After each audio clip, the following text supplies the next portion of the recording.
अभी अगर ये कहें कि लालू यादव और नीतीश कुमार साथ आने वाले हैं तो आप सब कहेंगे कि ये तो अब होने से रहा, पर बिहार में चुनाव की तारीखों का ऐलान कभी भी हो सकता है। नीतीश अभी बीजेपी के साथ हैं और लालू के आरजेडी का गठबंधन कांग्रेस के साथ है। कौन जानता है चुनाव के बाद क्या होगा। नीतीश बाबू को पलटू चाचा कहने वाले तेजस्वी यादव फिर उन्हें अपना गार्जियन बना लें और नीतीश जी उन्हें अपनी राजनीतिक विरासत सौंप दें। बस अंतरात्मा के जगने भर की तो बात है। नमस्कार, मैं हूं पंकज झा और आप देख रहे हैं राजधानी।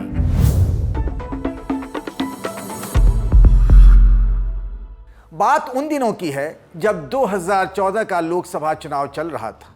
एक खेमे में बीजेपी थी और बीजेपी के साथ रामविलास पासवान और उपेंद्र कुशवाहा जैसे नेताओं की पार्टियां थी, तो दूसरी तरफ मुख्यमंत्री नीतीश कुमार अकेले थे और तीसरे खेमे में लालू यादव की पार्टी आरजेडी कांग्रेस के साथ खड़ी थी। पटना में लालू यादव का एक कार्यक्रम था। लालू यादव और नीतीश कुमार पर किताब द ब्रदर्स बिहारी लिखने वाले मशहूर पत्रकार संकर्षण ठाकुर ने लालू से पूछा कि क्या नरेंद्र मोदी को एक गंभीर खतरा समझते हुए आप नीतीश कुमार से हाथ मिलाने पर सोच सकते हैं। इस पर लालू ने कहा कि पिछले कई सालों से ये आदमी यानी नीतीश कुमार बीजेपी के गोद में बैठा हुआ है, उसने मुझे गद्दी से हटा दिया। ये बीजेपी का पालतू है, आप कैसे सोच सकते हैं कि मैं इस आदमी से हाथ मिला लूंगा। सवाल ही नहीं उठता। यहाँ लालू यादव सांप्रदायिक ताकतों और उनसे जुड़े अपना स्वार्थ साधने वालों से लड़ने के लिए बैठा है। हम नीतीश से हाथ मिलाएंगे कभी नहीं, नेवर। ये किताब लिखने वाले संकर्षण ठाकुर का हाल ही में निधन हो गया। उन दिनों लोकसभा चुनाव में जब लालू 4 सीटों पर और नीतीश 2 सीटों पर सिमट गए तो दोनों ने 1 साल बाद ही 2015 में हाथ मिला लिया। दोनों का हाथ मिलाना बिहार विधानसभा चुनाव में बीजेपी को बहुत महंगा पड़ गया। लालू और नीतीश ने जब 2015 के चुनाव में एक दूसरे को गले लगाया तो लोगों को 1990 का दौर याद आ गया, जब दोनों 2 जिस्म मगर एक जान हुआ करते थे। बिहार की राजनीति लालू यादव और नीतीश कुमार के बगैर पूरी नहीं हो सकती है। लालू यादव और नीतीश कुमार दोनों की पारिवारिक पृष्ठभूमि से लेकर पढ़ाई लिखाई में जमीन आसमान का फर्क था, पर दोनों नेताओं में समानता यह थी कि दोनों ही जेपी के 1974 के आंदोलन से राजनीति में उतरे। दोनों ही बिहार की राजनीति को बदलने में काफी प्रभावशाली साबित हुए। लेकिन जहां लालू यादव ने बहुत जल्द पद हासिल कर लिया, वहीं नीतीश कुमार को काफी पापड़ बेलने पड़े। लालू यादव 1977 में सिर्फ 28 साल की उम्र में सांसद बन गए। उसी चुनाव में नीतीश कुमार भी जनता पार्टी के टिकट पर ही बिहार विधानसभा का चुनाव लड़े, लेकिन वो हार गए। 1980 में वो दोबारा चुनाव लड़े, लेकिन इस बार भी उन्हें हार ही नसीब हुई। संकर्षण ठाकुर ने अपनी किताब single man life and times of Nitish Kumar of Bihar में लिखा है कि एक दिन नीतीश कुमार के ससुर कृष्णनंदन सिन्हा ने नीतीश कुमार से कहा कि 2 चुनाव हार जाने के बावजूद क्या वह राजनीति ही करेंगे, कहीं नौकरी क्यों नहीं कर लेते हैं। ये एक पिता का अपनी बेटी के भविष्य को लेकर चिंता थी। तब नीतीश कुमार ने जवाब दिया कि बस तीसरी बार लड़ेंगे, अगर जीत गए तो ठीक, नहीं तो कहीं इंजीनियर बन जाएंगे। 1985 में तीसरी बार जब हरनौत से नीतीश कुमार चुनाव लड़े तो जीत गए। लालू यादव के मुकाबले नीतीश कुमार की शुरुआती राजनीति कहीं ज्यादा कठिन थी। दूसरी तरफ लालू यादव को राजनीति लुभाती तो थी, लेकिन उनकी आर्थिक हालत ऐसी थी कि उन्हें एक नौकरी की बड़ी जरूरत थी। द ब्रदर्स बिहारी किताब में संकर्षण ठाकुर बिहार के पूर्व मंत्री नरेंद्र कुमार सिंह के हवाले से लिखते हैं, बीएन कॉलेज में कोई बड़ा धरना प्रदर्शन होने वाला था। लालू यादव लोगों को लुभाने की कला में माहिर थे, इसलिए उनका वहां होना जरूरी था, लेकिन ऐसा नहीं हुआ क्योंकि लालू यादव गायब हो गए थे। लड़कों से पता करवाया गया। लालू यादव न तो अपने घर पर थे न उन जगहों पर जहां उनकी बैठकी होती थी। फिर देर शाम जब लालू यादव नरेंद्र सिंह के पास पहुंचे तो थके हुए थे और कुछ चोटिल भी। लालू ने बताया कि वह पुलिस भर्ती में बहाली के लिए गए थे, लेकिन वे दौड़ नहीं पाए और गिर गए। भाग्य इसी तरह मनुष्य का भविष्य तय करता है। उस दिन लालू यादव सिपाही की दौड़ में पास हो जाते और कहीं कांस्टेबल बन जाते तो बिहार की राजनीति को बदलने वाले लालू यादव शायद नहीं बनते। लालू यादव को लालू यादव बनाने में नीतीश कुमार का भी अहम रोल रहा है। 1985 में दलित मजदूर किसान पार्टी के टिकट पर कर्पूरी ठाकुर की राजनीति से प्रभावित कई नेता बिहार विधानसभा में पहुंचे थे, जिनमें लालू यादव, नीतीश कुमार, जगदानंद सिंह और रघुवंश प्रसाद सिंह प्रमुख थे।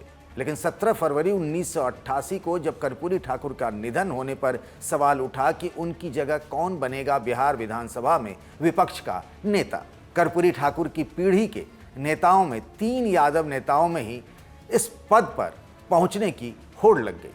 उनमें विनायक यादव, अनूप लाल यादव और गजेंद्र प्रसाद हिमांशु थे। लेकिन नीतीश कुमार और जगदानंद सिंह जैसे नए विधायक अपने दोस्त लालू यादव को नेता विपक्ष बनाने में जी जान से जुट गए। दोनों नेताओं ने दिन रात एक करके विधायकों से संपर्क साधा। नीतीश कुमार खुद लालू को साथ लेकर पैदल ही विधायकों के पास पहुंचते थे। उनकी मेहनत रंग लाई। इसका फायदा तब मिला जब 2 साल बाद मुख्यमंत्री पद के लिए नई लड़ाई शुरू हो गई। 1990 में जनता दल की जीत के बाद बिहार में मुख्यमंत्री पद का सवाल उठा। तब 2 उम्मीदवार थे, एक पूर्व मुख्यमंत्री रामसुंदर दास जिन्हें प्रधानमंत्री वीपी सिंह का समर्थन था, दूसरे लालू यादव जो उस वक्त सांसद थे और जिन्हें डिप्टी पीएम चौधरी देवीलाल का समर्थन था। तब नीतीश कुमार ने चंद्रशेखर से संपर्क किया। प्रधानमंत्री पद की रेस में धोखा खाए चंद्रशेखर वैसे ही वीपी सिंह से बहुत नाराज चल रहे थे। जब नीतीश कुमार ने चंद्रशेखर से कहा कि वीपी सिंह को रोकिए नहीं तो वह अपना मुख्यमंत्री बनवा देंगे, तो चंद्रशेखर को हिसाब चुकाने का एक मौका मिल गया। चंद्रशेखर ने अपने करीबी रघुनाथ झा को मैदान में उतार दिया। त्रिकोणीय लड़ाई में लालू यादव जीत गए और बिहार के मुख्यमंत्री बन गए। लालू ने अपनी आत्मकथा Gopalganj to Raisina a political journey में नीतीश कुमार के लिए लिखा है कि पहले वो मेरे साथ थे, फिर मुझसे अलग हो गए, लेकिन उन्होंने मेरा साथ दिया जिसके लिए मैं उनका कर्जदार हूं।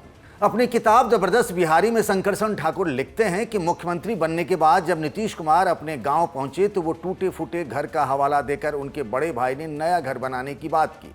इस पर नीतीश कुमार ने कहा कि हमें पहले बिहार बनाना है, अपना घर नहीं बनाना है। काफी पहले निजी जिंदगी की ईमानदारी और मूल्यों को नीतीश कुमार जब राजनीति में भी उतारने की कोशिश करने लगे तो लालू यादव से उनका टकराव बढ़ने लगा। 1991 में दोबारा सांसद बने नीतीश कुमार का मन दिल्ली से ज्यादा पटना में लगने लगा था। तब लालू की सरकार नीतीश कुमार की छाया से बहुत हद तक प्रभावित थी, लेकिन 1991 की जीत को अपने बढ़ते जनाधार का प्रतीक मानकर लालू यादव ने नीतीश कुमार को नकारना शुरू कर दिया। अब लालू के मुख्य सलाहकार नीतीश कुमार ना होकर रंजन यादव होने लगे। शंकरसन ठाकुर ने अपनी किताब single man the life and times of Nitish Kumar of Bihar में लिखा है कि जब एक शाम लालू से मिलकर नीतीश ने उन्हें बेहतर राजकाज के बारे में कहा तो लालू ने नीतीश को झिड़कते हुए यहां तक कह दिया कि राजा का गुरु बनने की कोशिश मत करो, तुम हमको राजपाट सिखाओगे। गवर्नेंस से पावर मिलता है क्या? पावर मिलता है वोट बैंक से, पावर मिलता है लोगों से। 1992 में पटना के गांधी मैदान में लालू यादव ने एक बड़ी जनसभा को संबोधित किया। उसके कार्यक्रम को लेकर पोस्टर पूरे शहर में चिपकाए गए जिनसे नीतीश कुमार का चेहरा गायब था। यह पोस्टर मुंबई से छपवा कर मंगवाए गए थे। ऐसा कहा गया कि रंजन यादव के कहने पर लालू यादव ने नीतीश कुमार को उनकी औकात बता दी थी। लालू यादव और नीतीश कुमार की दोस्ती में दरार पड़ने लगी थी। उन्हीं दिनों पटना में एक कुर्मी रैली हुई और उसमें आई भीड़ को देखकर नीतीश कुमार का मन बदलने लगा। अब उन्होंने तय कर लिया कि लालू के साथ नहीं रहना है। उनके अंदर यह एहसास भी जग गया कि वह भी मुख्यमंत्री बन सकते हैं। नीतीश के बदले तेवर से लालू यादव को समझ में आ गया कि नीतीश के बागी तेवर अब उनके लिए परेशानी बन सकते हैं। वरिष्ठ पत्रकार राम बहादुर राय की किताब मंजिल से ज्यादा सफर में पूर्व प्रधानमंत्री वीपी सिंह ने कहा था कि 1994 में उनको अध्यक्ष बनाने पर जनता दल के तमाम बड़े नेता अड़े हुए थे। वीपी सिंह के मुताबिक लालू यादव ने उनसे कहा था कि आप अध्यक्ष बन जाइए, नहीं तो हम लोग शाहजहां के लड़कों की तरह आपस में लड़ कट कर मर जाएंगे। लेकिन वीपी सिंह अध्यक्ष नहीं बने। उधर नीतीश कुमार ने भी जॉर्ज फर्नांडिस के नेतृत्व में समता पार्टी बना ली। अब 1995 के विधानसभा चुनाव में लालू और नीतीश की परीक्षा हुई। इसमें लालू यादव की आंधी में नीतीश कुमार तिनके की तरह उड़ गए। नीतीश कुमार को अब लगने लगा था कि बिना बीजेपी के लालू यादव को रोकना असंभव है। बीजेपी से हाथ मिलाकर भी नीतीश कुमार को लालू यादव को बिहार की सत्ता से हटाने में 10 साल लगे। लेकिन उसके बाद से नीतीश ने सत्ता में बने रहने का हुनर सीख लिया। कभी बीजेपी के साथ सत्ता में रहे तो कभी लालू यादव के साथ। आज जब ये कहा जा रहा है कि ये नीतीश कुमार का आखिरी चुनाव है और उनकी ही पार्टी जेडीयू के लोग उनके बेटे निशांत को राजनीतिक विरासत सौंपने की बात कर रहे हैं, क्या पता तेजस्वी को लेकर उनका मन बदल जाए। आखिर में सवाल आपसे, क्या आप भी ऐसा ही मानते हैं? बताइए कमेंट बॉक्स में या फिर मेल करिए rajdhani@lallantop.com पर। इस वीडियो को बनाने में हमारी मदद की, साथ ही शुभम ने। बने रहिए द लल्लन टॉप के साथ।